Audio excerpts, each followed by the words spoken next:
l'atelier de mes filles, le coquelicot. Bonjour mes filles, le printemps est bien avancé et qu'est-ce que l'on trouve dans son jardin ou dans les champs aux alentours en abondance tous les ans? C'est le coquelicot.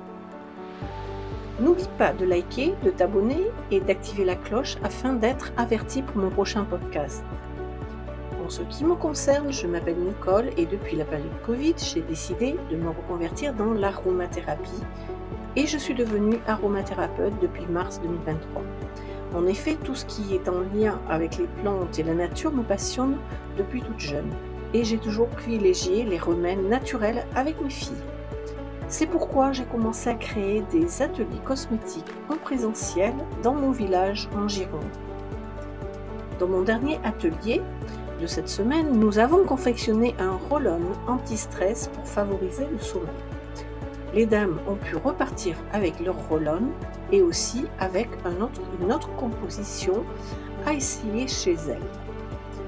Nous avons passé un bon moment convivial ensemble. Chacune a pu laisser pour un moment ses soucis du quotidien. Avec l'atelier de mes filles, je vais pouvoir me consacrer à aider les femmes grâce à l'aromathérapie et aux cosmétiques naturels. Alors le coquelicot est appelé aussi chaudière d'enfer, coquelourde, pavot des champs, pavot des moissons, pavot rouge, pavot sauvage. Il fleurit en bordure des champs et dans les cultures, très commun en Europe. Vers chez moi, il est présent dans les vignes, ce qui donne un joli spectacle de verdure parsemé de rouge flamboyant. Les pétales se récoltent en été et il faut les faire sécher sans qu'ils moisissent. Si vous voulez ramener un bouquet de coquelicots avec ces pétales, munissez-vous d'un briquet afin de brûler l'extrémité des tiges. Au moment de la récolte, les pétales ne tomberont pas. Un peu d'histoire. Dioscoride donne une recette pour faire dormir en préconisant de faire cuire 5 ou 6 coquelicots dans 50 centilitres de vin en laissant réduire. Pour les maux de ventre, faire une décoction mielée de graines de coquelicot. Au XVIIIe siècle, le dictionnaire de Trévoux notait que les fleurs de cette plante, appelée alors le pavot rouge, sont adoucissantes et propres à faire cracher dans les fluxions de poitrine, dans les rhumes et la toux sèche. Les Romains extrayaient une huile à partir des petites graines brunes de coquelicot. Alors, quels sont ses principes actifs et ses propriétés? Les pétales sont adoucissants par leur mucilage. On va en faire des sirops antitussifs, utilisés surtout pour les enfants. Le coquelicot a un effet calmant et sédatif contre la nervosité et l'insomnie. On peut aussi l'utiliser contre les maux oculaires et les abcès dentaires. Je vais vous livrer quelques utilisations courantes intéressantes. En cuisine, les feuilles sont croquantes et juteuses dans les salades. Les graines en extrayant une huile alimentaire et les fleurs pilées en bonbons avec du sucre. En sirop, faire bouillir un demi-litre d'eau et ajouter 250 g de fleurs de coquelicot et laisser cuire quelques minutes.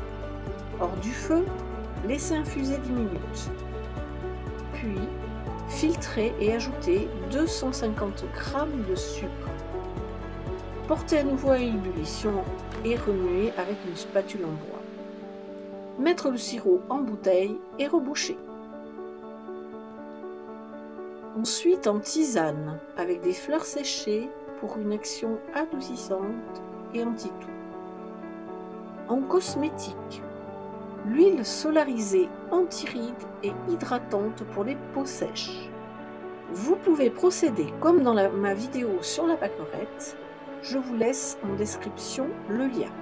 Alors, il s'agit de cueillir des pétales de coquelicot frais, 100 à 200 g, à mettre dans un bocal hermétique que l'on remplit d'un composé d'huile à 20% de jojoba, 20% de rosier musqué et 60% d'argan. Solariser, c'est-à-dire mettre au soleil 21 jours complets, puis filtrer.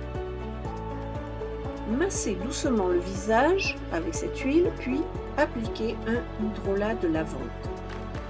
Pour celles qui n'aiment pas l'utilisation de l'huile, vous pouvez confectionner un baume avec 125 ml de cette huile, plus 25 g de cire d'abeille et 10 g de karité, que vous chaufferez au bain-marie, puis, hors du feu, vous pouvez rajouter 10 gouttes d'huiles essentielles d'hélichrys et 20 gouttes de lavande vraie ou lavanda. Vous pourrez répartir cette huile dans 3 petits pots de type confiture, propres et désinfectés. Elle se conserve 3 à 4 mois après ouverture. Voilà, j'espère que ce post et ces informations t'auront intéressé. Je te remercie de liker, de partager, de t'abonner et d'activer la cloche afin d'être averti pour mon prochain podcast. Je te dis donc à bientôt.